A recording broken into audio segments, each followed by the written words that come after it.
आणि ब्रह्मा हे पंचानन भट्टाचार्यांकडनं आलेलं अन्नदाचरण शास्त्री ब्रह्मा, या तिघांचाही संगम ब्रह्मा विष्णू महेश याच्यातनं बाबूजी अवतरले आणि त्यांच्याकडे क्रियेचे सगळे अधिकार येऊन आमचं भाग्य आहे की 89 सालापासून या क्रियेचा खराखोर उपदेश हा पुण्यामध्ये सुरू झाला आणि तो सगळा मिळतोय. बाबूजी आमचे गुरुजी आहेत, गुरुदेव आहेत. मागच्या वेळेस मी सांगितलं होतं की गुरुदेव म्हणलं की हक्काने मागण्याची जागा आहे ती. आई वडिलांकडे पण आपण काही मागणार नाही, पण गुरुजींना आपण अनेक अडचणी सांगणार आणि पुन्हा भांडणार त्यांच्याकडे की मला ही कर्म का दिलीस, तुम्हीच दिलेत, तुम्हीच नेस्तरा, उपदेश द्या, माझी साधना पण तुम्हीच करून घ्या, माझी प्रगती पण तुम्हीच बघा आणि सगळे माझे मटेरियलिस्टिक जे प्रॉब्लेम आहेत, जीवनातले प्रॉब्लेम जे मी क्रिएट केलेले आहेत ते तुम्हीच केलेत, त्यामुळे त्याचा पण सांभाळ तुम्ही करा.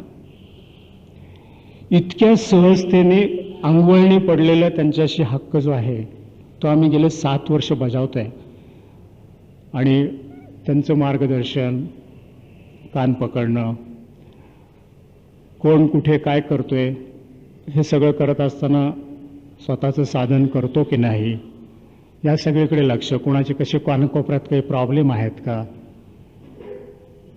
इतर लाहिरी माशांनी जे हस्तलिखित 26 डायऱ्या वगैरे केल्या त्या जगाला दाखवण्यासाठी पुस्तक रूपाने आणणं, ह्या 26 डायऱ्या त्या मूळ बंगालीमध्ये करणं आणि त्या बंगालीमधनं पुन्हा हिंदीमध्ये मूळ करणं, इतर लँग्वेजेसमध्ये करणं आणि ह्या सगळ्यांवरती नियंत्रण ठेवणं हे इतकं प्रचंड स्वरूपाचं काम आहे की एकच फक्त पुस्तकाचं भाषांतर करण्याचा त्यांनी माझ्याकडे ऑर्डर दिली मला, पण ते शेवटी त्यांनी करून घेतलं म्हणून झाल्यासारखं आहे.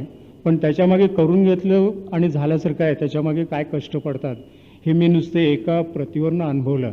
आणि आज त्या 26 डायऱ्या आज सगळीकडे बंगालीमध्ये उपलब्ध आहेत. आणि पुराण पुरुष की ज्याच्यामध्ये हे श्री श्री श्यामाचरण लाहिरी यांच्या हस्तलिखितामध्ये त्यांनी त्यांचं चरित्र लिहित गेले, तसेच साधनेचे अनुभव लिहित गेले आणि क्रियेचं मार्गदर्शन पूर्णपणे त्याच्यामध्ये लिहित गेले. आणि अशाच तऱ्हेचे 26 ग्रंथ. पुराण पुरुषचं तर एवढं झालं आहे की सर्व भारतातल्या बऱ्याचशा भाषांमध्ये त्याचं भाषांतर झालं. आणि आता सध्या इंग्लिशमध्ये जे भाषांतर चालू आहे त्या इंग्लिशमधलं भाषांतर बाबूजी स्वतः त्यांच्या क्रियावान शिष्याकडनं करून घेत आहेत.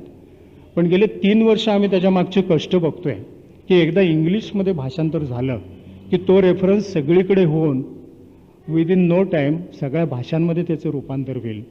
त्यामुळे मूळ शब्द आणि मूळ जो क्रियेचं योग्यता आहे, योग्य गोष्ट पाहिजे, योग्य त्याच्यामागचं शास्त्र आणि बैठक जी द्यायला पाहिजे, त्याच्या मागचे जर शब्दाचं स्पष्टीकरण किंवा योग्य शब्द जर वापरले गेले नाही तर हे सगळ्या भाषांमध्ये त्याचा त्या प्रमाणात परिणाम होणार. म्हणून ते जातीने गेले 3 वर्ष बघतायत आणि ते पण पुस्तक इकडे येईल.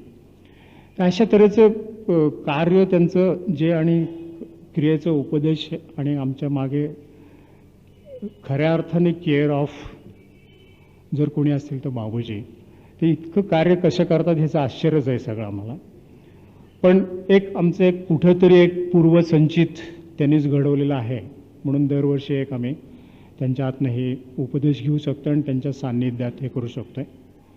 नुकतेच 1-2 वर्षापूर्वी सगळ्या क्रियावान यांची इच्छा होती आणि संबंध जगभर जे क्रियावान आहेत ह्या सगळ्यांची एक इच्छा होती म्हणून 100वं वर्ष लाहिरी माशांच्या देह सोडण्याला जे झालं त्या तिथीला आणि त्या तारखेला काकद्वीप म्हणून कलकत्त्यापासून 100 किलोमीटरवरती गाव आहे, हे पण स्थळ निवडण्याचं काम बाबूजींनी केलं आणि त्या ठिकाणी सगळ्यांच्या आग्रह म्हणून एक स्मारक उभं राहिलं. त्याच्यामागचा उद्देश असा असावा माझ्या अर्थाने की ज्या कुणाला क्रियेचं मार्गदर्शन पाहिजे खऱ्या अर्थाने त्यांच्यासाठी तिथली दारं खुली आहेत. तिथला कारभारच आम्ही इथनं 25-30 जण गेलो होतो आणि त्या दिवशीचा तिथला जो सोहळा बघितला की लाखो लोक सकाळ संध्याकाळ त्या अडचणीतनं सगळे जेवण वगैरे करून जाते आणि करोडोंचा तो प्रकल्प जो आहे तो कसा उभा राहिला आणि काय राहिला हे गूढ त्यांचं त्यांनाच माहिती बाबूजींना. पण ह्या सगळ्यांचं जे अन्नदान तिथं व्हायचं, त्या अन्नदानाच्या तिथे ते अन्न तयार झाल्यानंतर गुरुदेव आणि गुरुमाता तिथे जायच्या आणि त्याच्यावरती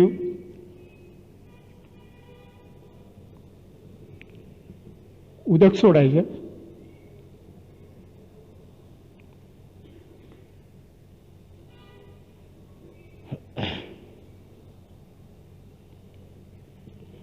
आणि वाक्य म्हणायचे, अभी कितने ही लोगों को आने दो, अभी कुछ कम नहीं होएगा. आणि हे आम्ही डोळ्यांनी सत्यता ते बघितलं. इंट्रोडक्शन करण्याकरता मी लायक क्रियावान नाही, मी फक्त एक प्रयत्नवादी आहे, ते पण त्यांच्या कृपेने होते. एवढी फक्त इंट्रोडक्शन थोडीशी आपल्या लोकांना व्हावी म्हणून एक दिली. हे जे इथे क्रियेचा उपदेश बाबूजींकडनं घ्यायची प्रथा 1-2 वर्षापूर्वी चालू केली, त्याच्या मागचा उद्देश असा की क्रियेचा अनुग्रह हा शब्द योग्य नाही म्हणून बाबूजी सांगितले. क्रियेचा हा उपदेश आहे आणि क्रिया करणारा उपदेशानंतर हा क्रियावान बनतो. तर हा क्रियेचा उपदेश घेताना त्याच्या मागची योग्य समज असावी की ही काय आहे. आणि जगामध्ये साधना जर एक असेल, परमात्मा तत्वाची साधना जर असेल, ती एकच असणार, कारण ते तत्व एक आहे. तर त्याचा साधनेचा मार्ग पण एकच असणार आणि मार्ग योग्य हा एकच असतो. बाकीचे अनेक मार्ग पिंडाप्रमाणे आणि सवयीप्रमाणे असू शकतील, पण त्याच्यातला खरा योग्य मार्ग असतो तो एकच असतो. बाकीचे जे प्रवाह आहेत ते प्रवाह तिकडे येऊन मिळतील, पण ते मिळताना एका लेवलला ते येणार आणि त्या लेवलला आल्यानंतर मूळ प्रवाहाचा जो स्रोत आहे तो स्रोत बनून ती साधना होणार. हा प्रकार थोडासा आम्हाला एक अनुभवला याच्यातनं मिळाला. त्यामुळं अशी साधना पाहिजे. परमात्मा तत्व सगळ्या धर्मांना आणि सगळ्या मानवजातीला जर एक आहे, तर साधनेचा मार्ग आणि त्याच्या मागच्या ज्या कल्पना आहेत, त्याचे आविष्कार आहेत, ते पण एकच असायला पाहिजे. मुस्लिम असेल तर त्याची साधना वेगळी, ख्रिश्चन असेल तर त्याचं दैवत वेगळं, बौद्ध असेल तर त्याचं दैवत वेगळं. हे माणसांच्या कल्पना आणि प्रकार आहेत. पण सनातन साधना जर असेल अध्यात्माची तर ती एकच असते, कारण तत्व एक आहे. आणि ती जर साधना असेल तर क्रियेचा उपदेशही आहे. हे शिकण्याचं भाग्य आम्हाला त्यांच्याकडनं मिळालं. ते त्याचं यथातथ्य वर्णन करणं आणि त्याची माहिती देणं, ही माहिती लक्षात घेऊन मग उपदेश ज्यांना इच्छा असेल त्यांनी घ्यावा, यासाठी इथल्या ह्या व्याख्यान किंवा हा उपदेशाचा एक हेतू असतो. आणि त्या हेतूनेच आम्ही हे आत्ताचं जर बघितलं तर हे तिसरं जाहीरपणे ठेवलेलं असं व्याख्यान आहे. आणि ह्याच्या मागे आम्ही एक 4 दिवसापूर्वी टिळक स्मारक समाजाच्या हॉलमध्ये आमंत्रण देऊन सगळ्यांना बोलवलं होतं. आणि आम्हाला जसे शक्य होईल सगळ्या क्रियावान ग्रुपला, समूहाला, त्याप्रमाणे आम्ही क्रियेचा उपदेश म्हणजे काय, ती कशी दिली जाते, आणि आम्हाला जेवढ्या मर्यादा दिल्या त्याप्रमाणे आम्ही क्रिया साधना काय आहे, उपदेश काय आहे, हे सांगायचा प्रयत्न केला. उद्देश हाच की ज्यांना कोणाला उपदेश घ्यायचा आहे त्यांनी अतिशय क्लिअरिटीने आणि क्लिअर अंडरस्टँडिंगने घ्यायचा. आणि मग तो एकदा घेतल्यानंतर त्याच्यामागे आपण जी बांधल्या गेलेल्या 4 शब्द आहेत त्याप्रमाणे प्रामाणिकपणे क्रियेचं साधन स्वतः करत राहणं, क्रियेशिवाय दुसरं काही नाही. ह्याची जेव्हा तयारी असेल तेव्हाच ते क्रियेचा उपदेश घ्यावा किंवा साधना घ्यावी, हे लोकांना कळावं. आणि त्याच्या मागची बॅकग्राऊंड काय आहे, त्याच्या मागची पार्श्वभूमी काय ही कळावी म्हणून हा व्याख्यानाचा हेतू असतो. आणि नाहीतर या क्रियेमध्ये आश्रम किंवा व्याख्यानबाजी किंवा पब्लिसिटी म्हणून, जाहिरातबाजी म्हणून हे प्रकार शक्यतोवर लाहिरी मासे आणि त्यातनं आलेले ब्रह्मा विष्णू महेश यांच्या प्रवाहामध्ये कुठेही आढळत नाही. आणि तेच बाबूजींनी मेंटेन केलं. फक्त आम्ही आग्रह करता, आज जो समाज बदललेला आहे त्यांना सगळ्यांना जर अतिशय चटकन काही कम्युनिकेशन करायचं असेल तर हा एकच मार्ग राहतो. म्हणूनच त्यांनी ही परवानगी दिलेली आहे. म्हणून हा समारंभ आपल्याला दिसतो. एवढं बोलून मी आपल्या सगळ्यांच्या आपण इथं आल्याबद्दल आभार मानतो आणि बाबूजींना विनंती करतो की त्यांनी आपला उपदेश आम्हाला द्यावा की ज्याचा आम्हाला उपयोग होईल. गुरु ब्रह्मा गुरु विष्णू गुरुदेवो महेश्वर गुरुदेवो परं ब्रह्म तस्मै श्री गुरवे नमो।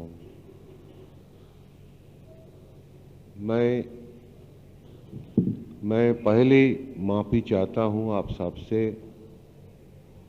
कि मैं मराठी लैंग्वेज को नहीं जानता हूँ। अगर मैं मराठी में बोल पाता तो आप सबको पूरी समझ में आता, लेकिन मैं मराठी लैंग्वेज नहीं जानता हूँ। मेरे मदर लैंग्वेज है बंगाली, लेकिन इधर तो बंगाली कोई नहीं समझेंगे, तो मैं अभी जो कुछ बताऊंगा तो हिंदी में बताऊंगा, तो मेरी उम्मीद है कि सबको कुछ भी समझ में आए। लेकिन हिंदी भी मेरा मदर लैंग्वेज नहीं है, खास करके वो तो अभी हमारा नेशनल लैंग्वेज है। सब मनुष्यों को कुछ भी समझने में आता है नेशनल लैंग्वेज के बारे में। इसलिए मैं उतनी अच्छा हिंदी भी मैं नहीं जानता हूँ। जैसा जानता है वैसा ही मैं बताऊंगा, आप सब समझ लेने का कोशिश कीजिए।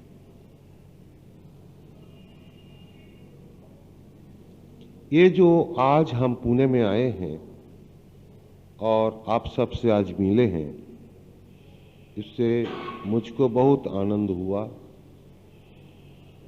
क्योंकि कहाँ कलकत्ता है, कहाँ पुणे है, बहुत दूर पड़ता है। तभी भी इधर का कुछ मनुष्य लोगों ने हमको, भक्त लोगों ने बताया कि आने के लिए, इसलिए मैं आया। लेकिन ऐसा हम हर जगह नहीं जाते हैं। अपना घर में बैठ करके साधन करने को मेरा आनंद लगता है ज़्यादा। एक बात है कि हम सब भारतवासी हैं। भारतवासी का एक नेचर होता है कि 24 घंटे के भीतर कुछ भी टाइम, 10 मिनट हो, आधा घंटा हो, 1 घंटा हो, 2 घंटा हो, वो भगवान का साधन में लगाते हैं। जैसा वर्तमान मनुष्य लोग ने करते हैं, ऐसा ही हम लोग को जो बिता गया जो जनरेशन है, पास्ट जनरेशन, ये लोग भी ऐसा ही करते थे। तो भारतवर्षी का एक नेचर होता है कि भक्ति के साथ वो भगवान को पास जाए। भक्ति तो जरूर चाहिए, भक्ति बिना भगवान के निकट जाना मुश्किल होता है। लेकिन वो कौन सा भक्ति? मान लो कि हम एक मंदिर में घुसा, हाथ में मेरा पूजा का पुष्प का डाली है, मंदिर में घुसा और मंदिर में जो भगवान का मूर्ति है वहाँ वो पूजा का डाली रखे हैं और अपनी जैसा मंत्र के माफिक और दिल के माफिक हम लोग पूजा कर चुके हैं। तो उसमें हम कुछ मिठाई भी लेते गया और वो मिठाई भी रखे हैं और भगवान के उद्देश्य में उसको ऑफर भी किए हैं। लेकिन मान लीजिए कि आप 10 मिठाई लेते गया और पूरा पूजा हो जाने के बाद, ऑफर हो जाने के बाद देखा जाता है कि 10 मिठाई है, भगवान एक भी मिठाई नहीं लिया।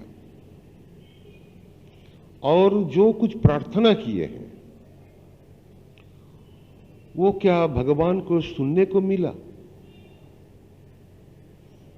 इसका क्या वैज्ञानिक कोई प्रमाण है? नहीं है। लेकिन हम लोग करते हैं। क्यों करते हैं? कि जो हम लोग को समझाने वाले हैं कि कैसा कैसा वो पूजा किया जाता है, इन लोगों ने हमको जैसा समझाया मैं वैसा ही किया। और क्या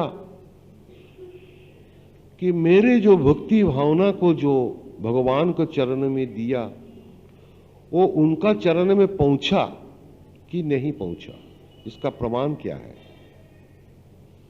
लेकिन मेरा दिल बोलता है पहुंचा, ठीक बात है। इसी को भक्ति कहते हैं।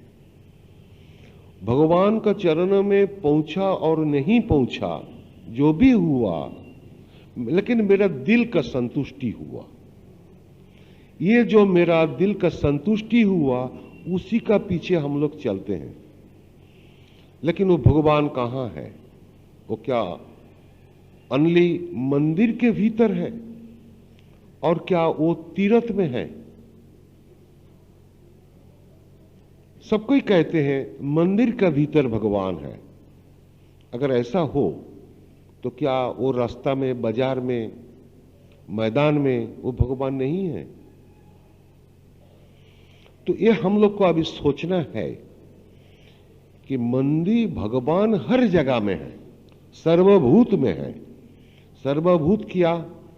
पांचों भूत होता है। खेती, आप, तेज, मरुत, बम। खेती का मतलब मिट्टी, मृतिका। आप, जल, पानी। तेज, हीट, फायर। मरुत, वायु, एयर। और बम, आकाश, स्काई। ये जो पांच महाभूत होती हैं, ये पांच महाभूत के भीतर भगवान है। और ये पांच महाभूत सब जगह में है। एक पत्थर के भीतर है, पानी का भीतर है, सबके भीतर है, आपके भीतर है, हमारे भीतर है। ये पंच महाभूत से आपका, हमको, सबका शरीर का पैदा हुआ है। ये पंचभूत का जो असेंबल है, समष्टि होता है, वही मेरा शरीर है। इसलिए भारतवासियों को आदमी मर जाने के कारण, मर जाने की बाद उसका शरीर को आग से जलाया जाता है। तो आग से जलाने से क्या फायदा होता है कि पंचभूत का जैसा असेंबल हुआ था वो फिर पंचभूत में मिल गया। तो अभी हम लोग भक्ति के द्वारा बहुत टाइम पर हम लोग रो भी देते हैं। कैसा? भगवान को निकट हम लोग जब प्रार्थना करते हैं कि भगवान मुझको दर्शन दे दो, भगवान मैं तो अभी इस समस्या में आ गया, मुझको उद्धार कर दो, रेस्क्यू कर दो। ये सब प्रार्थना हम लोग करते हैं। मान लीजिए कि कोई, किसी का घर में कोई बड़े बीमारी आ गया, तो हम लोग भगवान का शरणापन्न हो जाते हैं कि भगवान इस बीमारी को हटा दो, इसको जान बचा दो। लेकिन ऐसा भी तो दिखाई पड़ता कि माता की गोद में छोटे बच्चों को ऐसा बीमारी है कि 10 डॉक्टर को बुलाया, लेकिन सब डॉक्टर ने कोशिश किया, कुछ नहीं कर पाया।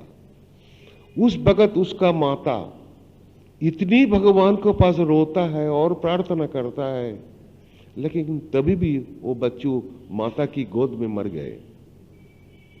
भगवान उसका बात सुना नहीं, उनका प्यार सुना नहीं। इसका मतलब क्या? भगवान क्या बहरा है? वो कान में नहीं सुनाता है? भगवान सब कुछ जानते हैं, और जो सब कुछ जानते हैं वही भगवान होते हैं। तो हम भगवान को पुकारते हैं उनका नाम लेकर के। भगवान को तो बहुत किस्म का नाम है, जिसका जो पसंद होता है वही नाम लेकर के हम लोग पुकारते हैं।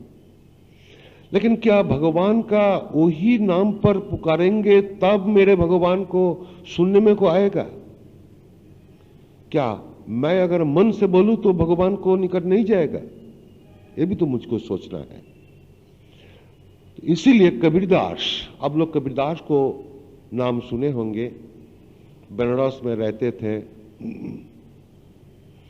तो कबीरदास ने कहते हैं कि मैं तो राम पुकारते रहा और पुकारते पुकारते मेरे मुख से फेन निकल गया, माला जपते जपते मेरा हाथ में घाटा पड़ गया, कड़ाई हो गया, लेकिन राम को नहीं मिला। मीराबाई कहते हैं, पत्थर पूजे से हरि मिले तो मैं पूजी पहाड़। इतने बड़ा छोटा मूर्ति भगवान का जो बनाया है कोई ना कोई मनुष्य ने, उसको पत्थर से बनाया है। अगर इस पत्थर का अगर हम पूजा करें तो भगवान का अगर मिल जाए तो मैं इतने छोटे पत्थर को पूजा करने से भी अच्छा है उतने बड़ा पहाड़ को मैं पूजा करूंगा। लेकिन बिना प्रेम से ना मिले नंद लाला, बिना प्रेम से भगवान को नहीं मिलेगा। वो प्रेम है कहां, वो भक्ति है कहां? सबके भीतर दिल में है। वो दिल कहां से उत्पन्न होता है? प्राण से। इसलिए हमारी शास्त्र ग्रंथ ने बताते हैं, प्राण ही भगवानीश प्राण विष्णु पितामह प्राणेन धर्यति लोक सर्वं प्राणमयं जगत। जो संस्कृत है, ये जो प्राण जिसके दौलत से हम सब जिंदा है, बल्कि खाली मनुष्य नहीं, तमाम जंतु जानवर और ट्रीज, एवरीथिंग, ग्रास,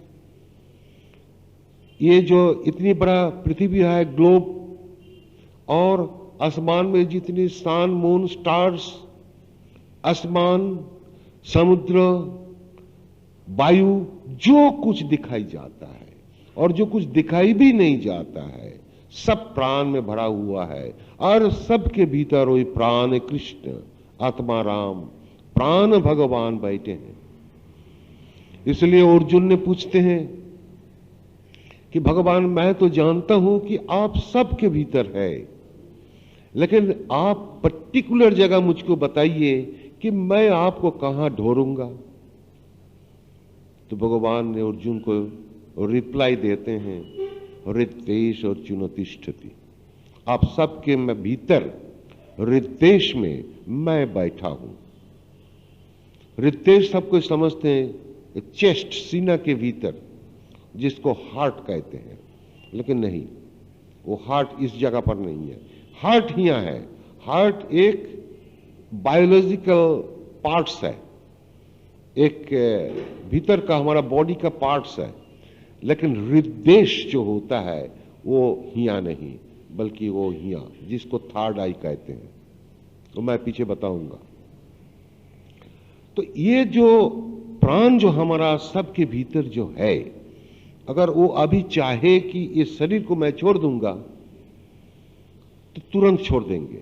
और उसको ब्रह्मा विष्णु महेश्वर जितनी देव देवी हैं, कोई उसको एक सेकंड रुक नहीं सकता। तो कौन बड़ा है? इसलिए हम लोग देखते हैं जोगेश्वर होरी, वो ध्यान लगा करके बैठे हैं। देवादिदेव महादेव, उन्होंने भी ध्यान लगा करके बैठे हैं। किसका ध्यान करते हैं? वो तो खुद भगवान है, लेकिन तभी भी किसका ध्यान करते हैं? वो महादेव के भीतर जो महादेव है, कृष्ण के भीतर जो कृष्ण है, गणपति के भीतर जो गणपति है, दुर्गा काली का भीतर जो दुर्गा काली है, वो सबके भीतर है वो प्राण। वो नहीं है तो किसी का एग्जिस्टेंस नहीं है, सब खत्म हो जाएगा। इसलिए वो प्राण को जानना चाहिए। लेकिन प्राण हमारे भीतर है, लेकिन तो भी मैं नहीं जानता हूं उनको। वो इतने छिप के है, वो चोर बन गए। कैसे चोर? हमारे भीतर रह करके भी वो छिप गए। मैं जो मिस्टर एक्स हूं, कितनी जन्म बीत किया, मैं अभी तक उसको जानने को नहीं पाया। तो जब तक अपने भीतर को जो प्राण भगवान को नहीं जानने को मिले, तब तक हमको छुट्टी नहीं है। यही हमारी सनातन धर्म की मूल बात है। अब ये मूल बात से हमारी भारतवासियों ने आज हट गए।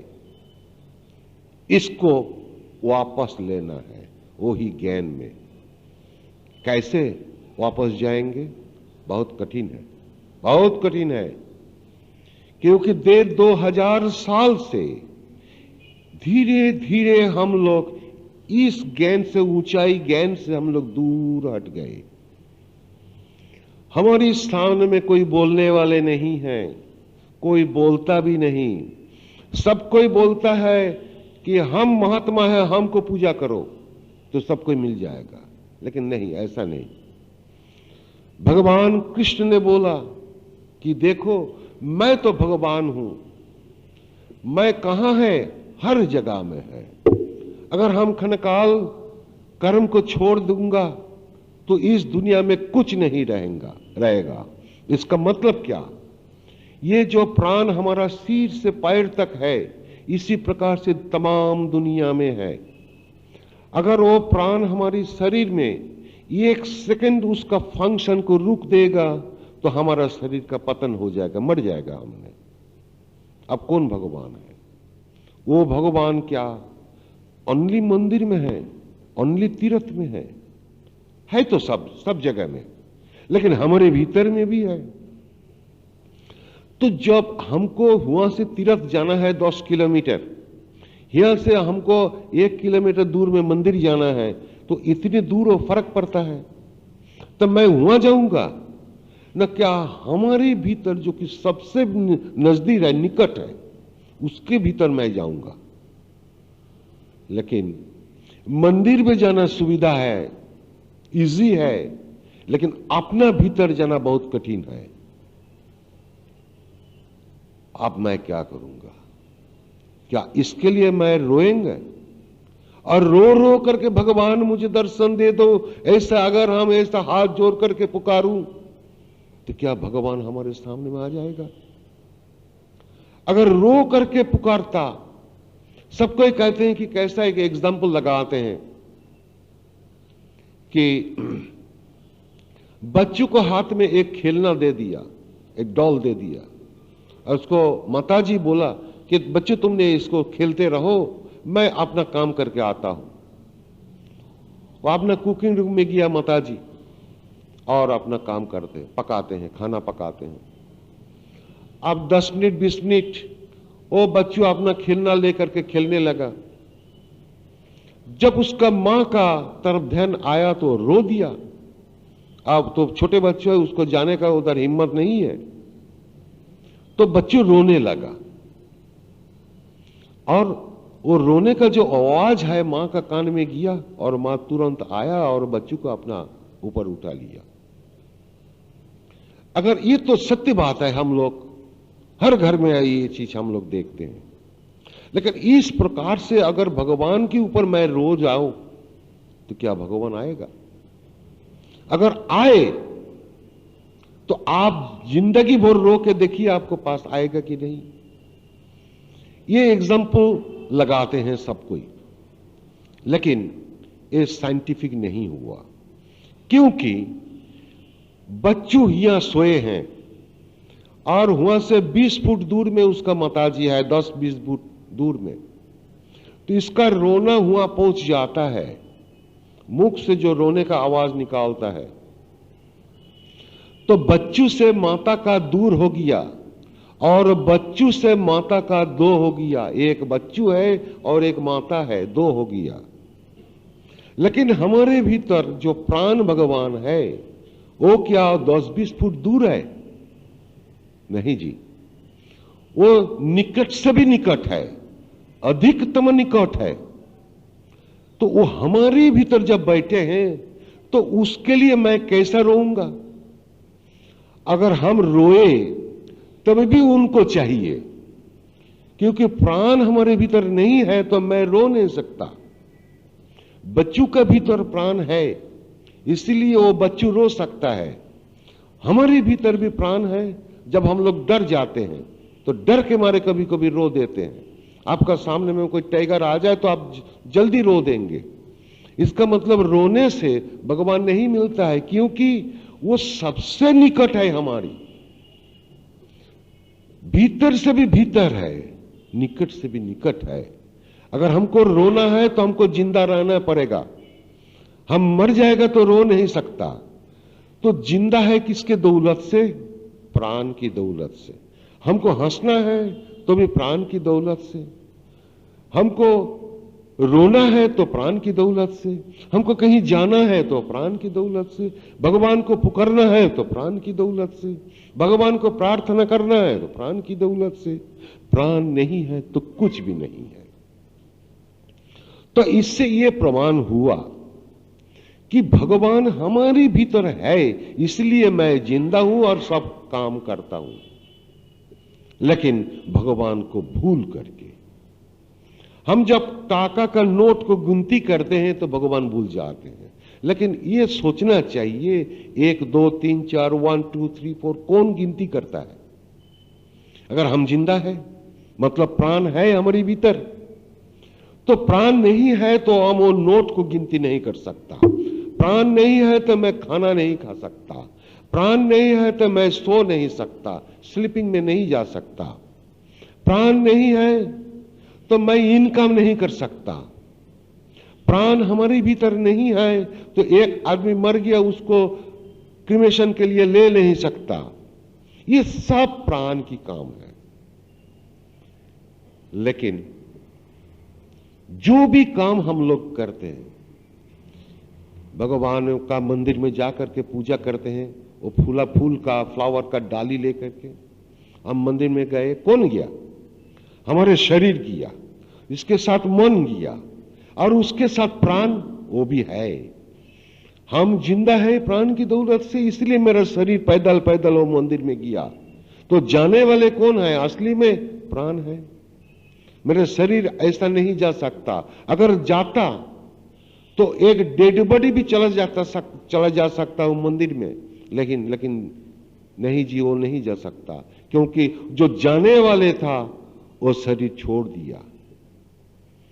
तो ये हमको सब नतीजा देखना है कि सबके मूल ओरिजिन कौन है?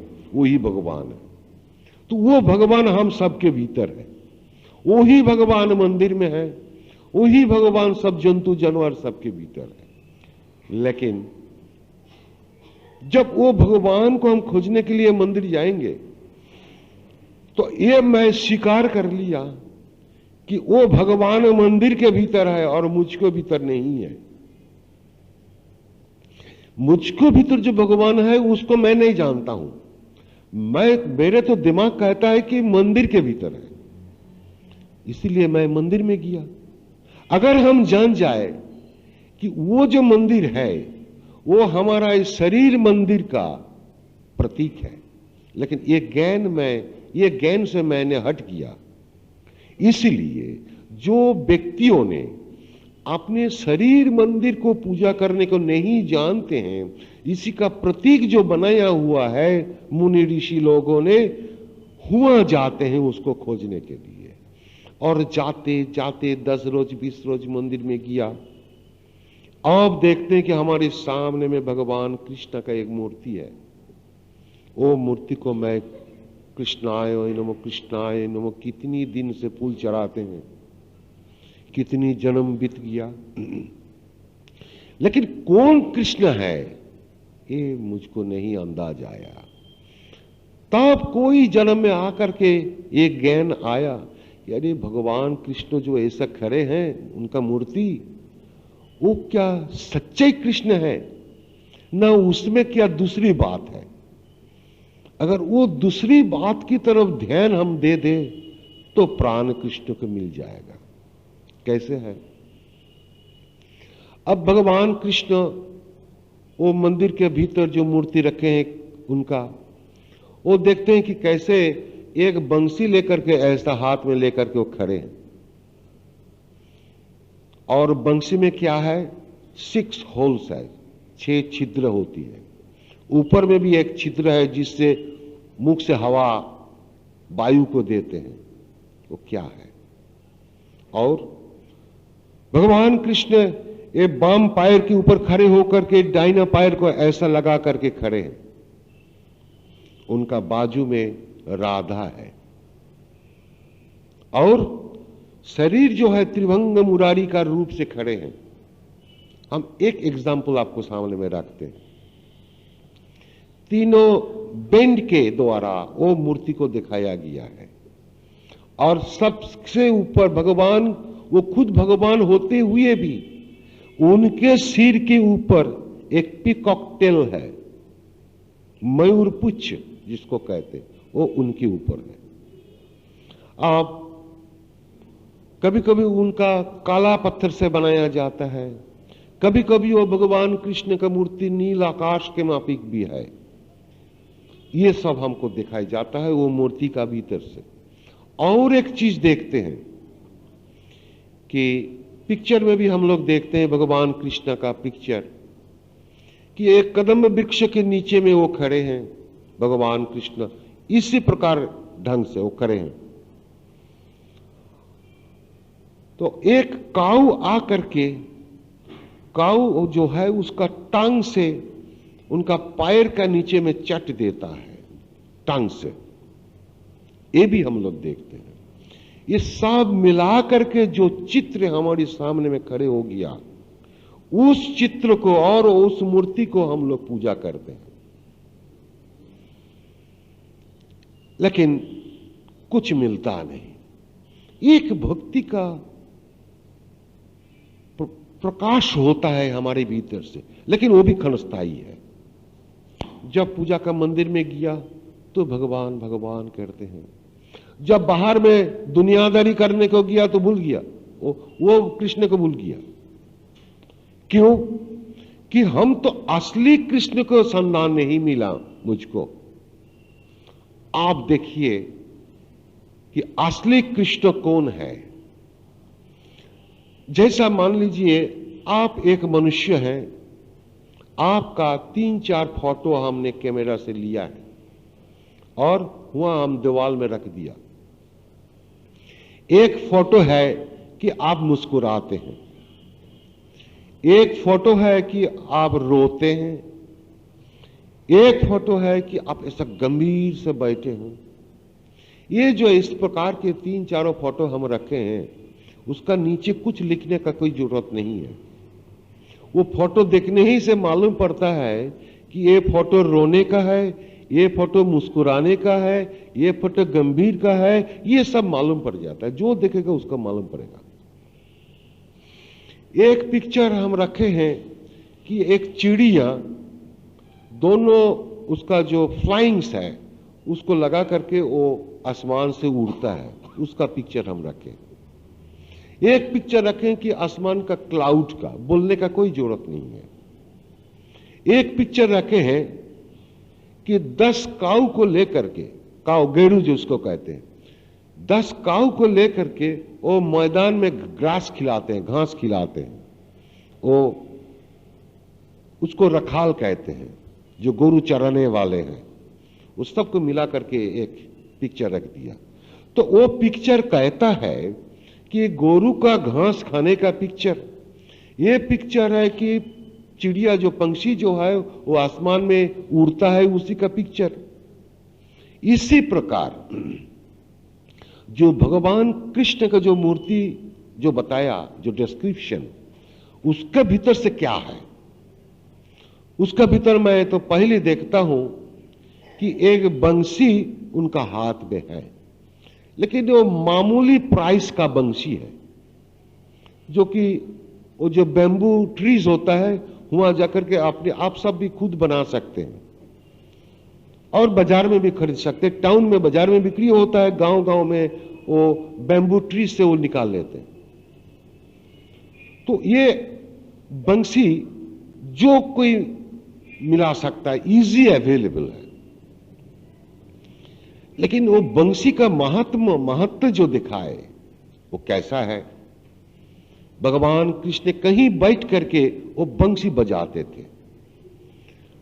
तो जसोदा माई ने सोचा कि मेरे लाल को भूख लगा होगा और बंसी के आवाज से मुझको पुकारते हैं कि हम जाए और उसको दूध पिला दें। अब राधा ने सोचा कि भगवान कृष्ण मुझको बुलाते हैं, मुझसे खेला करेंगे। और जो मैदान में गेरू को चराने वाले हैं, वो रखाल जिसको कहते हैं, वो सोचते हैं कि मेरे भगवान तो मुझको बुलाते हैं कि जितनी घर में गेरू है वो सब लेते मैदान में आ जाओ।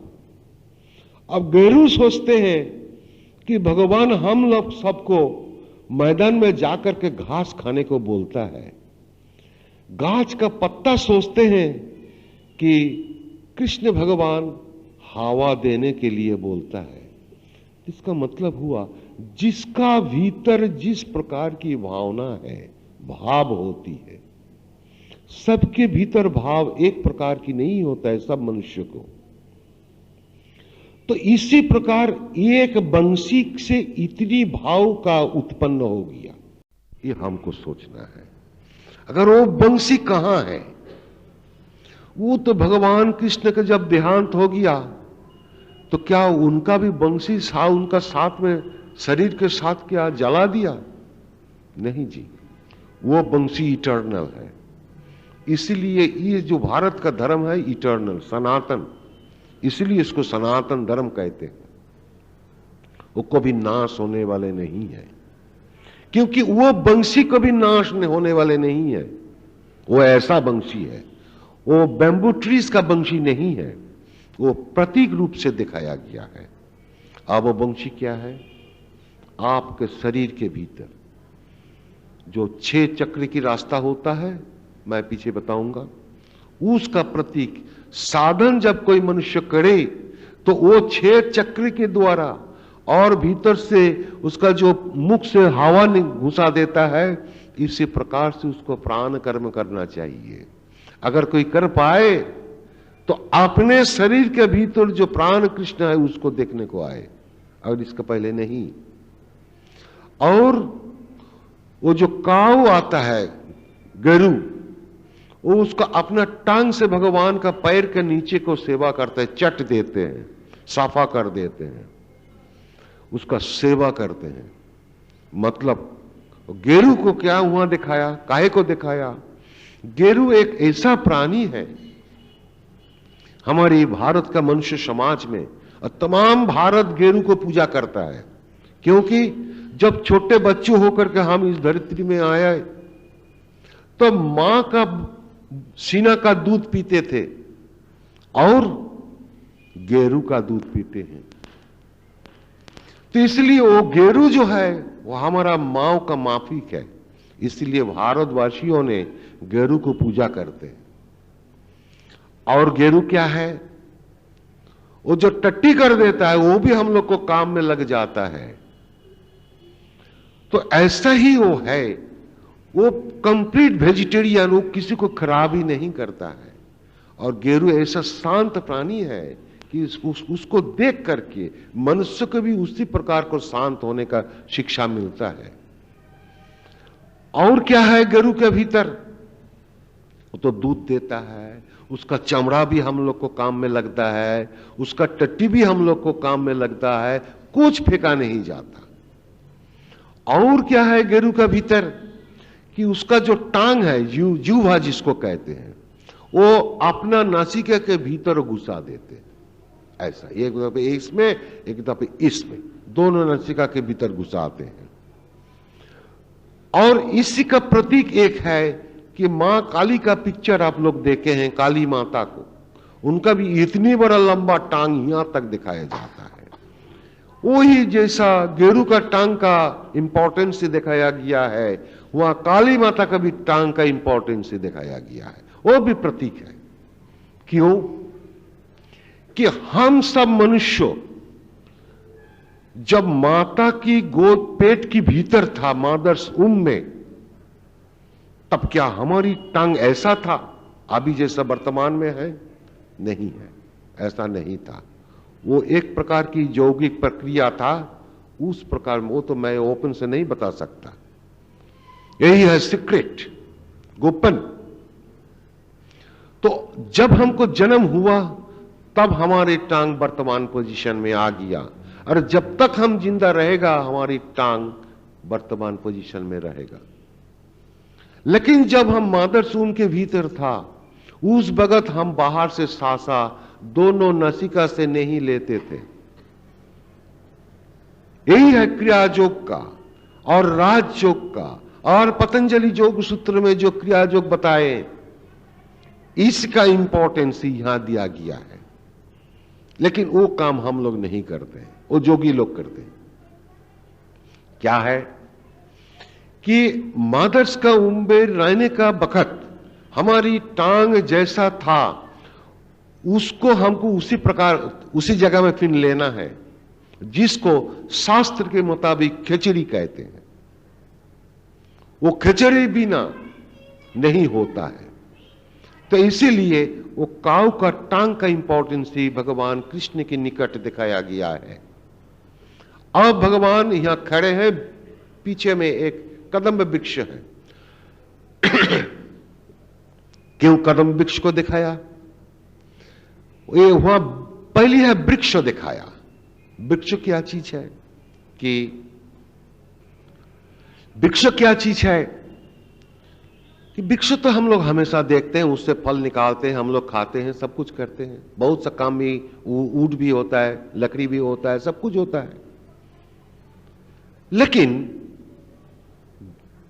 भगवान गीता के भीतर कहते हैं कि ये वृक्ष नहीं, ऊर्ध्वमूलं अधो शाखं असत्य प्रहुरवयम, ऐसा एक वृक्ष है जिसका मूल जड़ ऊपर है, अधो शाखं जिससे डाल पत्ती ब्रांचेस वो नीचे तरफ होती है, ऐसा वृक्ष होना चाहिए।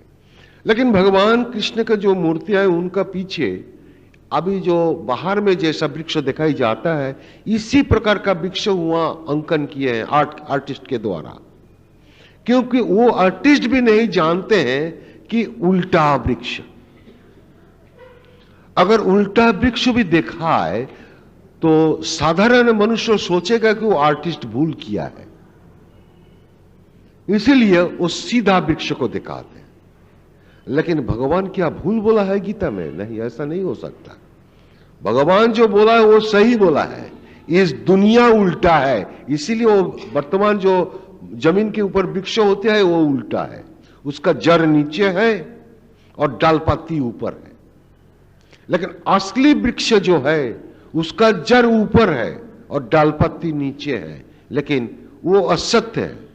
असत्य के मतलब अस्थाई, टेम्पोररी, कभी है कभी मर गया। तो वो वृक्ष कहां है? इस दुनिया में तो देखा ही नहीं जाता है। तो क्या भगवान ने भूल बोला है, गलती बोला है? नहीं, ऐसा नहीं हो सकता। तो वो वृक्ष है ये शरीर। पहले हम बताया कि शरीर के भीतर प्राण कृष्ण बैठे हैं, उसको समझाने के लिए वो वृक्ष को दिखाया गया है कि हमारी ये जो सिर है, ये सिर में हिया है उसका भगवान कृष्ण की जगह, वहां भगवान मूल जो असली है, जो ओरिजिन, इसलिए उसका ऊर्ध्वमूलं या मूल है, वो स्थिर रूप से है। वही प्राण कृष्ण यहां स्थिर रूप से है। और जितने नीचे उतरने को आया उतने ही उसका ब्रांचेस बढ़ते चला, मतलब चंचल हो गया। जैसे भारत का उत्तर में हिमालय है और तमाम दक्षिण में देखो उसका समुद्र बड़ा हुआ है, पश्चिम से लेकर के दक्षिण से पूर्वी तक पूरा समुद्र घिरे हुए है। समुद्र का क्या नेचर है? ऑलवेज रोलिंग, चंचल है। और पहाड़ की नेचर क्या है? शांत।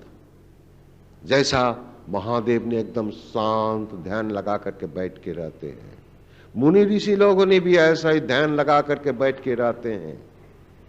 तो हमारे ऊपर प्राण की चंचल कंडीशन है और नीचे तरफ प्राण की, ऊपर तरफ स्थिर कंडीशन है और नीचे तरफ चंचल कंडीशन है। तो अभी भगवान कृष्ण का वो शरीर वृक्ष जो होती है उसको समझाने के लिए वो कदम वृक्ष को दिखाया है। क्यों? इतनी वृक्ष रहते हुए भी कदम वृक्ष को क्यों दिखाया? उससे तो कोई फल नहीं मिलता, उससे कोई खाने का फल नहीं मिलता है, तभी भी उसके इंपॉर्टेंस से दिखाया। जो वृक्ष हमारे खाली वुडन का ओनली काम में लगेगा और दूसरे काम में नहीं लगेगा, उससे एक फल भी मैं नहीं खा सकता। क्यों मैंगो ट्रीज नहीं दिखाया? क्यों एप्पल ट्रीज नहीं दिखाया? क्यों ऑरेंज ट्रीज नहीं दिखाया? कदम वृक्ष दिखाया। वो भी एक कारण है। कदम वृक्ष की एक अलग नेचर होता है। उसका जो मूल कांड होती है, जो main body of the trees वो एकदम सीधा चलता है ऊपर, और जितनी उसका डाल पत्ती है, ब्रांचेस, वो भी ऐसा पैरेलल में सीधा जाता है, और उसके पत्ती इतनी बड़ा बड़ा होता है, एक लाइक अम्ब्रेला उसका नेचर हो गया। अब उसमें जो फ्लावर होता है वो राउंड शेप का, एप्पल का माफी, एप्पल भी उतना राउंड नहीं है, ऑरेंज भी उतना राउंड नहीं है, लेकिन कदम वृक्ष का जो फूल होता है वो पूरी राउंड है। इसका मतलब हुआ राउंड है दुनिया, दुनिया का प्रतीक है राउंड शेप का। अब यहां से जो हम लोग सूर्य को दिखाई जाते हैं, कौन जानता है कि सूर्य लंबी है ना पतली है ना क्या है, लेकिन हम लोग राउंड देखते हैं। तो जितनी दूर के चीज है, अनंत के प्रतीक, वो हमेशा राउंड होगा। जैसा चंद्रमा, मून, वो भी कैसा है, उसमें गड्ढा है क्या है, इधर से नहीं देखा जाता है, लेकिन राउंड, पूरी राउंड है। अब आप चंद्रमा में जाइए, वहां से पृथ्वी को देखिए, पूरी राउंड है। जितने स्टार्स हैं सब राउंड दिखाया जाता है। इसका मतलब यही हुआ, राउंड के मतलब हुआ अनंत की प्रतीक। आप सोच लीजिए कि एक कदम वृक्ष के नीचे में आप बैठे हैं और ऊपर तरफ ताकते हुए, अब सोच लीजिए कि उसमें एक पत्ता नहीं है, ओनली उसका फ्लावर्स है और पत्ती नहीं है, पत्ता एक भी पत्ता नहीं है, लीव्स, ओनली फ्लावर्स, बहुत से फ्लावर्स है, 200, 500, 1000 फ्लावर्स एक कदम वृक्ष के ऊपर है। वो कैसा होता है, रात में आप टेरेस के ऊपर एक कुछ लगा करके आप सो जाइए, ऐसा करके, चीत हो करके, और आसमान को, स्टार्स को, मून को देखते रहिए, सब राउंड है। ठीक सेम आप कदम वृक्ष का नीचे वैसा ही चीत होकर के सो जाइए, और पत्ता विहीन जो कदम वृक्ष है उसको सोच लीजिए, और एक एक फ्लावर अनंत की प्रतीक है।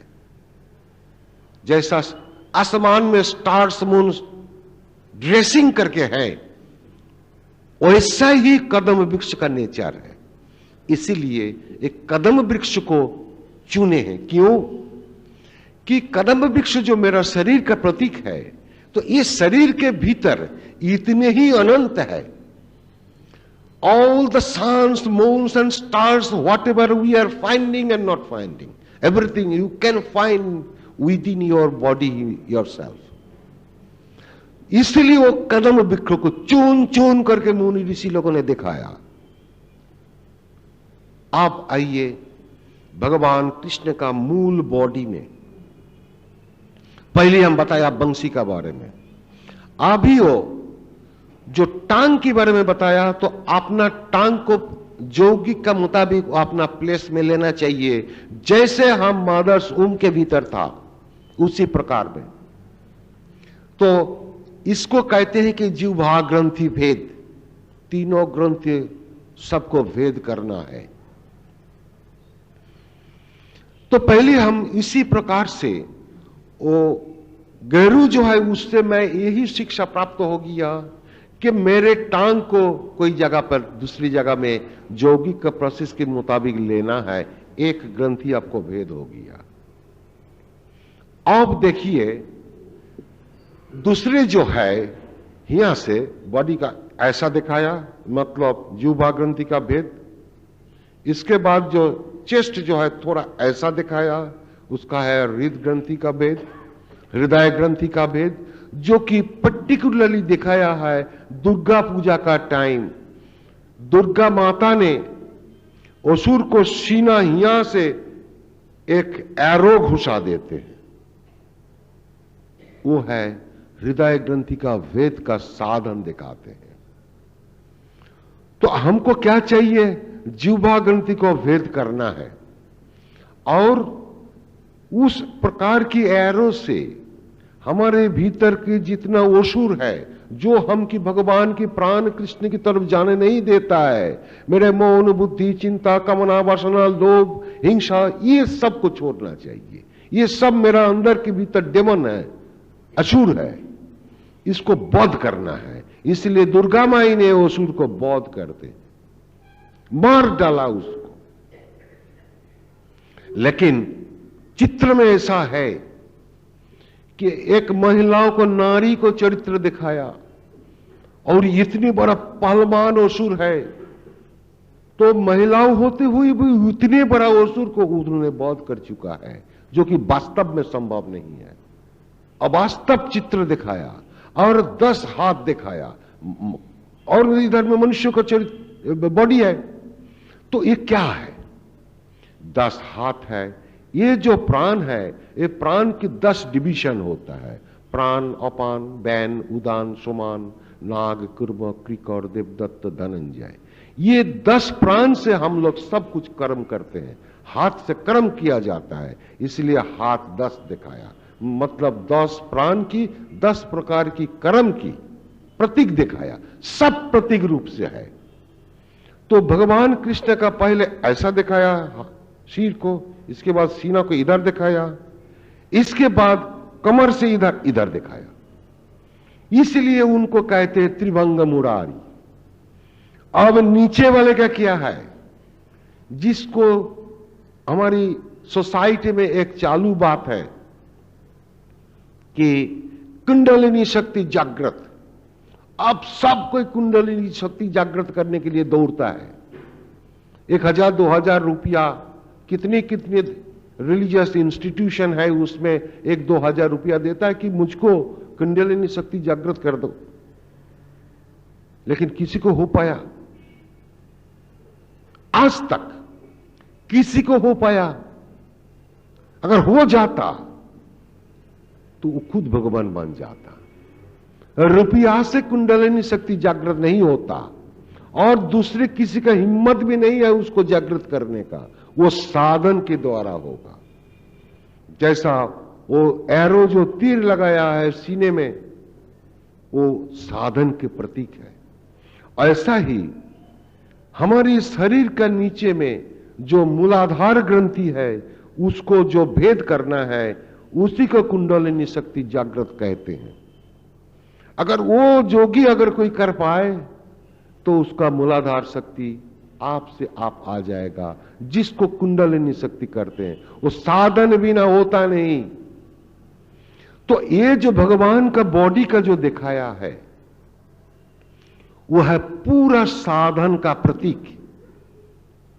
तो हम उस प्रकार के कर्म करें, साधन करें, तो हमारे भीतर जो प्राण कृष्ण है, आत्मा राम, उसका दर्शन हो जाए।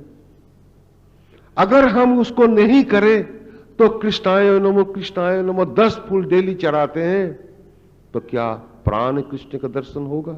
इसलिए किसी को नहीं होता है। तो इसको जो बनाया है मूर्ति, ये मुनि ऋषि लोगों ने बहुत सोच विचार करके बनाए हैं। क्यों? कि मनुष्य, तुमने देखो कि इस प्रकार की साधन तुमने करना है, जिस प्रकार की वो 4 फोटो आपको खींच करके मैंने रखा है, एक मुस्कुराने वाले पिक्चर, एक रोने वाले पिक्चर, एक्सेट्रा। तो इसी जो भगवान का मूर्ति का जो रखे हैं, भगवान कृष्ण तो ऐसा नहीं बोला वो फोटोग्राफर को कि देखो मैं ऐसा खड़ा हो गया और तुम मेरे एक फोटो खींच लो, ऐसा नहीं हो सकता। वो तो मुनि ऋषि लोगों ने बताए, जो कि जिसको त्रिकालदर्शी कहते हैं, जो तीनों काल, पास्ट प्रेजेंट फ्यूचर तीनों जानते हैं और सब कुछ जानते हैं, उसी को मुनि ऋषि कहते हैं। लेकिन वर्तमान भारतवासी मुनि ऋषि का नाम भूल गया और अपने ग्रैंडफादर को भी नाम भूल जाते हैं। अभी वर्तमान मनुष्य, आप भी मनुष्य जानते हैं फिल्म स्टार्स का नाम सबसे पहले जानते हैं, क्योंकि दिन रात वो तो टीवी में नब लगा के बैठे हैं। अब तो जीवन और टीवी एक हो गया। तो हम लोग कितनी डेटोरिएट कर दिया। और वो भगवान कृष्ण के बायां बाजू में खड़े हैं राधा। वो कौन है? क्यों राधा का भी चरित्र दिखाया? वो कौन है? यह हमको सोचना है। वो है महिलाओं एक दिखाया, नारी चरित्र दिखाया। लेकिन एकदम भगवान कृष्ण को हाथ से पकड़ करके खड़े हैं, उनको छोड़ता नहीं। अब गीता में कहते भगवान, हम ही एक पुरुष है, ये इस दुनिया में हम छोड़ करके कोई पुरुष नहीं है। तो भगवान कृष्ण ओनली पुरुष है, और जो मायाबाजू में जो है वो महिलाओं। तो पुरुष और महिला में फर्क क्या पड़ता है? क्यों दो चरित्र दिखाया उधर में? पुरुष जो है वो तो प्राण कृष्ण है, पहले हम बताया।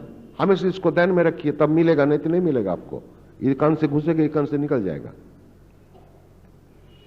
तो पुरुष जो है वो हमारे भीतर जो प्राण का अभी वर्तमान में जो चंचल है, ये दो नसिका से फस फस फस फस हवा चलता है, पल्स बीटिंग चलता है, इधर में हार्ट बीटिंग चलता है, इसके ऊपर मैं जिंदा हूं। ये क्यों चलता है? वो कर्म करता है। कौन कर्म करता है? प्राण खुद कर्म करता है, इसलिए मैं जिंदा हूं। अगर प्राण एक सेकंड उसका अपना कर्म कर दे तो उसको कहते कि हार्ट अटैक हो, मर गया। तो ये प्राण का जो स्थिर अवस्था है वो पुरुष है, वो अनचेंजेबल, वो इटर्नल, वो सनातन। और वहां से जितनी नीचे, पहले हम बताया, डालपत्ती नीचे, अधो साकंग, प्राण का इधर से चंचल होते हुए नीचे चला गया, और जितने कामना, वासना, क्रोध, हिंसा, लोभ सब कुछ उत्पन्न हो गया। ये जो उत्पन्न होने के बाद चंचल प्राण की जो टोटल फंक्शन है, उसी को नारी चरित्र में दिखाया। इसीलिए भारतवासी कहते हैं चंचला नारी। मतलब नारी भी बहुत एजुकेटेड है, बहुत भी ज्ञानी नारी हमारी देश में है, लेकिन तभी भी उनका प्रकृति जो है वो थोड़ा चंचल है। लेकिन उनका स्ट्रेंथ एक पुरुष से 8 गुना ज्यादा है, ये भी हमारी शास्त्र में है। तो इसलिए अगर नारी अगर कोई इस साधन का कर पाए तो 8 गुना पहले पुरुष से वो अपना जगह पहुंच जाएगा। कहां पहुंचेगा? वो स्थिर जगह में पहुंच जाएगा। अपना शरीर के भीतर जो स्थिर है उस जगह में पहुंच जाएगा। वही है पुरुष, और वही है प्राण कृष्ण, वही है आत्माराम। वहां पहुंचने के लिए कितनी जन्म जन्म हमारी बीत गया, लेकिन ये ज्ञान हमारी सामने में नहीं आया कि भगवान कृष्ण का मूर्ति मैं जो पूजा करता हूं उसके भीतर से क्या टीचिंग्स हमको देने चाहता है। इस तरफ मेरे ध्यान कभी नहीं आया। फूल को फेंकने लगा, मिठाई को ऑफरिंग करने लगा। इसीलिए वो भगवान एक भी मिठाई नहीं खाते हैं, एक भी प्रार्थना नहीं सुनते हैं। और प्रार्थना हम लोग क्या करते हैं? हम लोग तो सेल्फिश आदमी हैं, सब सेल्फिश आदमी है। क्या कि भगवान आप देखो हमारी घर में इसका इतनी बीमारी है, तुम जल्दी इसको निरोग कर दो, इसको अच्छा कर दो, इसको जान बचा दो। मां लक्ष्मी, महालक्ष्मी, हम तेरे तो तुम्हारी को देखो 100 रुपया खर्चा करके हमने पूजा दिया, तो अभी हमको कुछ धन दौलत दे दो। ये सरस्वती पूजा करते हैं, माता जी देखो इतनी पैसा खर्च करके तुम्हारी पूजा किया, हमको कुछ ज्ञान बुद्धि दे दो, जिस बुद्धि से मैं बाजार से चुरा के खा लूंगा, 100 रुपया की जगह 1000 रुपया इनकम कर लूंगा। मैं तो पैसे के भिखारी बन गया। लेकिन माता को, सरस्वती मां को, लक्ष्मी मां को मैं नहीं चाहता हूं। जहां से लक्ष्मी का धन दौलत आता है उनको नहीं चाहते हैं। जहां से ज्ञान बुद्धि आता है वो सरस्वती मां को मैं नहीं चाहता हूं। जो प्राण कृष्ण को मुझको चाहिए उसको नहीं चाहता हूं। अब गणपति का देखो कि इतनी बड़ा शून्य है और पूरा मनुष्य के शरीर है, क्या है उसमें? अब गणपति का पूजा पूरा महाराष्ट्र सब कोई करते हैं, कितनी धूमधाम से करते हैं, लेकिन किसी को गणपति सिद्धिदाता को मिलता है? कोई बोल सकता है? नहीं जी। इतनी सस्ता चीज नहीं है, क्योंकि गणपति का जो इतनी बड़ा शुंड है वो प्रतीक है, और इतनी बड़ा बेली है, पेट है। गणपति का ये दोनों स्पेशल चीज है। वो स्पेशल चीज के भीतर से जो कर्म को बताया, वो कर्म अगर कोई कर पाए तो गणपति को मिलेगा, और इसके पहले नहीं मिलेगा। क्या है? अब जो हम लोग जो ये दोनों नासिका से सांसा लेते हैं, बायां तरफ का जो छिद्र है इसको हम लोग ईड़ा कहते हैं, दाहिना सांसा का जो है इसको पिंगला कहते हैं। तो दोनों नासिका से हम लोग सांसा लेते हैं और छोड़ते हैं। और हम लोग को नासिका इतनी छोटा है, लेकिन गणपति का नासिका एकदम पेट से भी नीचे चला गया। क्यों? पेट से भी नीचे है, सामने का तरफ से उसको दिखाया गया है। इसका मतलब हुआ ये जो हम बैठे हैं दोनों पैर को मिला करके और हाथ को ऐसा लगा करके, अभी हमारा बॉडी क्या है? ये रेक्टम से लेकर के सीट तक इतना ही मेन बॉडी है। यहां इसी जगह में कहीं अगर सीरियस इंजरी हो जाए आदमी मर जाएगा, लेकिन पैर में इंजरी हो जाए तो उसको कट के और ऑपरेशन करके ठीक कर देगा। हाथ का इंजरी ब्रांचेस है, इसको कोई तकलीफ हो जाएगा, एक्सीडेंट हो जाए, इसको कट देगा, और नहीं तो इसको ऑपरेशन करके ठीक कर सकता है। लेकिन हिया से जो हिया है, मेन बॉडी जो है, बहुत कठिन जगह है। वहां कोई एक्सीडेंट होने से डॉक्टर भी चिंता करता है इसको क्या मैं करूं अभी, क्योंकि प्राण का मूल खेला इसी का भीतर है। तो इसीलिए गणपति का हिया से लेकर के हिया तक, मूल बॉडी तक, लेकिन इसके ऊपर नहीं, क्योंकि इसके ऊपर वो स्थिर है, पुरुष है, और इसके ऊपर महिलाओं है। महिला मतलब प्राण की चंचल दिक जो है। अब शुंड से क्या होता है, उसका नासिका का जो छिद्र होता है वो इतने बड़े शुंड का यहां है, 2 छिद्र होती है जैसा एलिफेंट का। तो एलिफेंट का जो शुंड है वो गणपति जी का है। अब इस दुनिया में ओनली एलिफेंट का शुंड सबसे बड़ा है, उसको सिर कट करके मनुष्य के शरीर में लगा दिया, वही गणपति का मूर्ति है। पीछे का कहानी आप सब जानते हैं, मैं नहीं बताना चाहते। तो उनका इंपॉर्टेंस यही है कि बड़ा नासिका। अब नासिका का फंक्शन क्या है? पहली फंक्शन है कि हमको सांसा लेना और छोड़ना, और दूसरा फंक्शन है स्मेल लेना। तो स्मेल अगर कहीं मिले तो ले, नहीं मिले तो नहीं मिलता है। तो मेन फंक्शन नासिका का यही है कि सांसा लेना और छोड़ना, लेना और छोड़ना। अब इसी को वो भगवान कृष्ण का जो बंशी है उसी में दिखाया गया है। देखो सेम चीज है क्या, कि हमारे भीतर से जो प्राण कर्म करना है उसी का प्रतीक भगवान कृष्ण का हाथ में बंशी, जिसमें 6 छिद्र है, और ऊपर से हवा डालते हैं मुख से, तो उसमें हवा का कर्म करना है। वो बंशी का भीतर से हवा का, वायु का कर्म करना है, और नासिका का छिद्र से हवा लेते हैं और छोड़ते हैं, हवा का कर्म चलता है, लेकिन वो बहिर्मुखी है, बाहर की तरफ। एलिफेंट भी सांसा लेते हैं, मनुष्य भी सांसा लेते हैं, हर जीव जंतुओं ने सांसा लेते हैं। विदाउट सांसा इस जगत में कोई नहीं जिंदा रह नहीं सकता।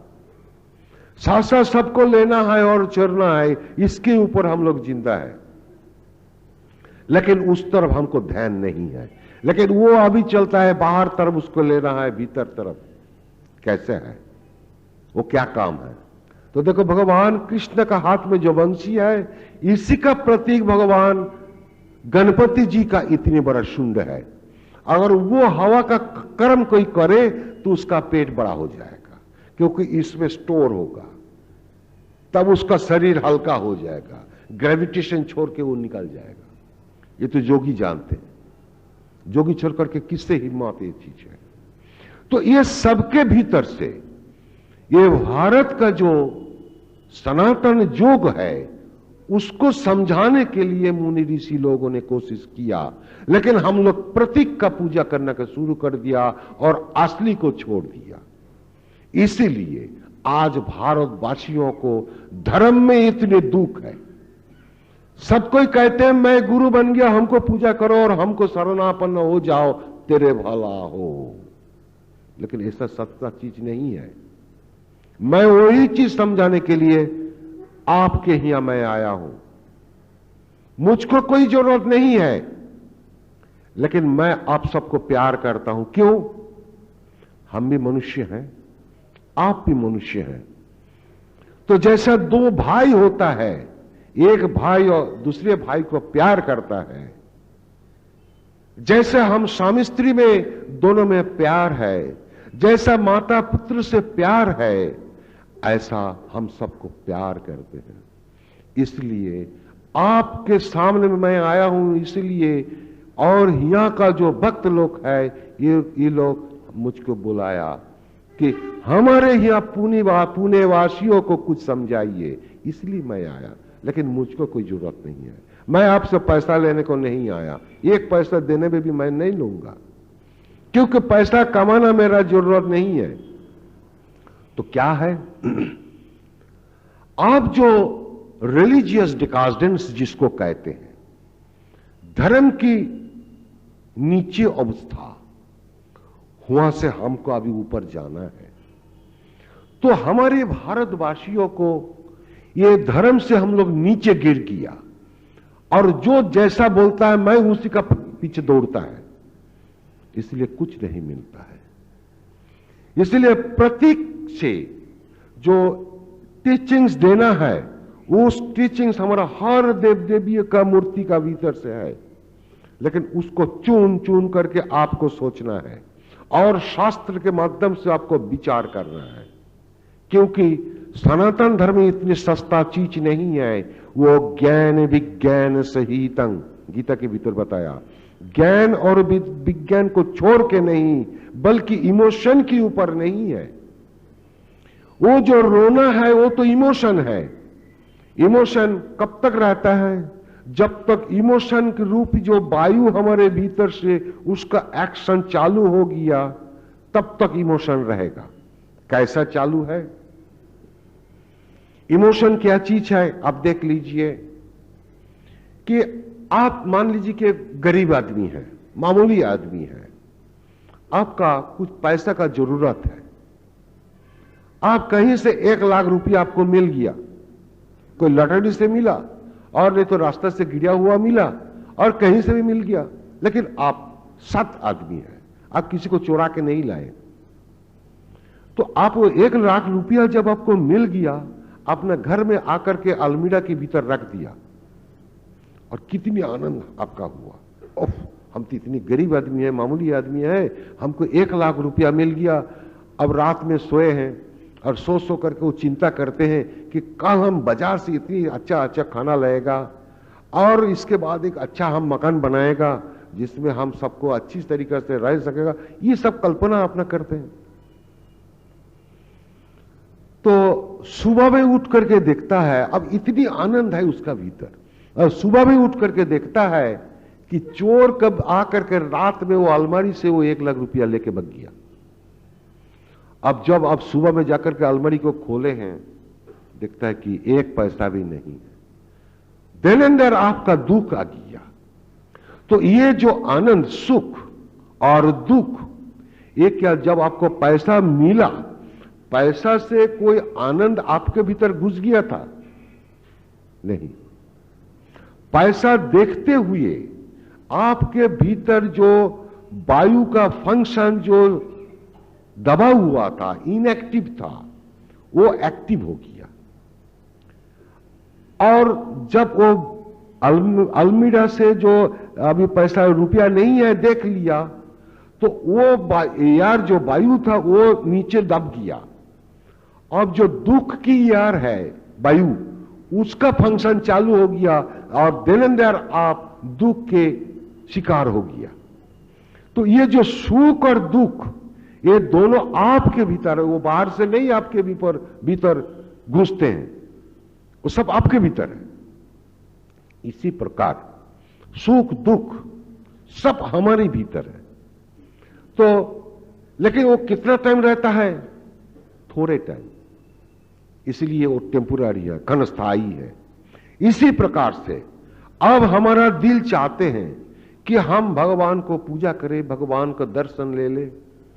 आप 2 रोज, 10 रोज, 1 महीना, 2 महीना बहुत पूजा कर चुका, लेकिन ऐसा एक मुसीबत में गिर गया, सब भूल गया हमने। जैसा आप सोच लीजिए, आपका महीना में 5,000 रुपया का इनकम है। अब सोचते हैं कि हमको तो थोड़े तकलीफ से हमको संसार चलाने पड़ता है। अब जो मार्केट प्राइस जो है इससे 5,000 रुपया से मुश्किल होता है, क्या मैं करूं? अब बहुत कोशिश किया, इसको 10,000 नहीं बना नहीं सका, तो फ्रस्ट्रेटेड होकर के हमने बोला कि चलो आप 10,000 के पीछे हम नहीं दौड़ेगा, चलो वो अच्छा है तो 5,000 जो मिलता है, चलो अब भगवान का पीछे चले, कि किस तरीके से भगवान का दर्शन हो जाए, भगवान के मिलने से हमको मंगल होगा, उस रास्ता में हम चले। अब 2 महीना, 6 महीना, 1 साल, 2 साल, 5 साल चलते चलते आपका ऐसा एक सर्विस मिल गया कि महीना में आपको 10,000 रुपया हो गया, और दूसरे साल में आपका 2,000 रुपया इंक्रीमेंट हो गया, 12,000 रुपया आपका महीना में हो गया। लेकिन इसके पीछे आप था 5,000 को इनकम करने वाले, तो इसमें आपका आनंद इतनी ज्यादा हो गया कि चलो अभी तो हमको 12,000 रुपया महीना में है, चलो बाजार चलो, ये खरीदेगा, वो खरीदेगा, आप घर को इस प्रकार के सजाएगा, इस प्रकार के अरेंजमेंट करेगा, ये सब आपका धंधा उसी तरफ चला गया, अब भगवान का काम भूल गया। तो इसलिए एक टेम्पोररी है। तो भगवान के लिए जो हम लोग रोते हैं वो भी टेम्पोररी है। जब तक मेरे पास दुख है तब तक भगवान के पास हाथ जोड़ करके रोते हैं, अब जब दुख चला गया आप भगवान को भूल गया। तो ये है हम लोग सेल्फिश माफी आदमी, ऐसा नहीं होना चाहिए। पहले हमको देखना चाहिए कि हमारे भीतर जो भगवान है उसको मुझको कैसे जानकारी होए। तो यही जो है इसी को गीता के अनुसार राजयोग कहते हैं, और पतंजलि योग सूत्र के अनुसार इसी को क्रियायोग कहते हैं। तो क्रियायोग और राजयोग नाम में फर्क होता है, लेकिन काम में एक ही है। जो भगवान है वो खुद आकर के कभी कभी इसका नाम बदलते हैं। जैसे भगवान जब कृष्ण रूप लेकर के आए तो इसके पहले से क्रियायोग था पतंजलि से, अब इसका नाम बदल करके भगवान कृष्ण ने इसको राजयोग रखे हैं।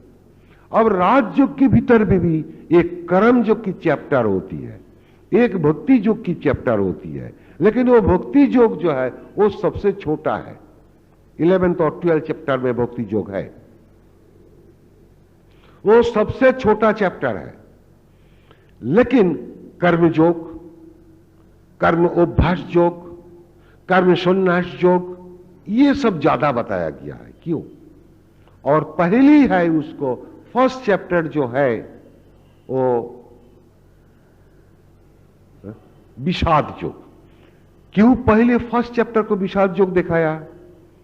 मतलब इस दुनिया में हम बहुत दफे जन्म लेकर के आए,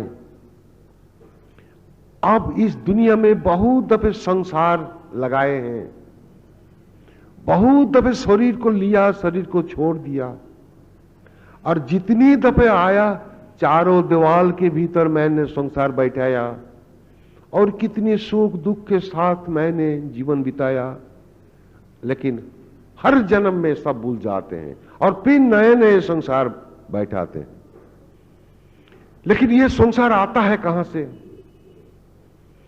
हमारे जन्म की बाद ये संसार हमको जन्म के साथ ही साथ मिलता है, क्योंकि मेरे पिता माता संसार में था, और मैं भी तो संसार, मुझको भी संसार में जन्म हुआ, और जब तक मैं जिंदा हूं संसार में है, क्योंकि संसार हमको बहुत कुछ देता है। जब हमारी बीमारी होता है तो दवाई मिलता है, हमको सेवा मिलता है, जब हमको खाने का जरूरत है तो खाना मिलता है, तो हमारे पैसा का जरूरत है तो पैसा मिलता है, इनकम करना है तो संसार में रहना है, सब कुछ संसार से मिलता है। तो क्यों मैं संसार को छोड़ूंगा, इससे क्यों मैं भागूंगा? जहां हमारे जन्म की साथ संपर्क है उसको मैं क्यों छोड़ूंगा? नहीं जी। वो देखो भगवान कृष्ण का चरित्र देखो, वो भी संसारे वाले हैं। और जितनी देव देवी महादेव दुर्गा काली जितनी है हमारे भारत का देव देवी, सब संसार चरित्र है। संसार छोड़ करके कुछ भी नहीं है। लेकिन वो संसार क्या है? वो संसार है जब हम जन्म हुआ तो हमारा दो नासिका से सांसा चालू हो गया, और जब तक सांसा है तब तक मेरा भूख है, मेरा नींद है, मेरा रोग है, मेरा शोक है, मेरा सब कुछ है, मेरे जन्म है, मेरा मृत्यु है, मृत्यु में उसका स्टॉप हो गया, रुक गया। तो इसको छोड़ करके मैं कहां जाऊंगा? ये तो संसार है। ये जो सांसा की अनंत गोती है वो तो संसार है। अगर ये जो हमारा लगाने वाले जो संसार है चारों दीवार के भीतर, इसको छोड़ करके हम जंगल में जाए, गुंफा में जाए, वहां भी मेरा सांसा है। इसलिए ये महात्मा ने कहते हैं कि सांसा जो चलता है, प्राण की जो चंचल कंडीशन है, स्टेट, इस स्टेट का नाम है संसार। तो हम इसको छोड़ करके, अपने बुढ़े पिता माता को छोड़ करके, अपने पत्नी धर्म पत्नी बाल बच्चों को छोड़ करके हम जहां भी जाए, संसार हमारी साथ में है, क्योंकि मेरा सांसा हमारा साथ में है।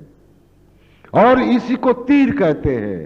अर्जुन ने इतने तीर लेते हैं और लड़ाई करते हैं, लेकिन इधर से कोई तीर खत्म हो गया ऐसा तो नहीं देखा है महाभारत में।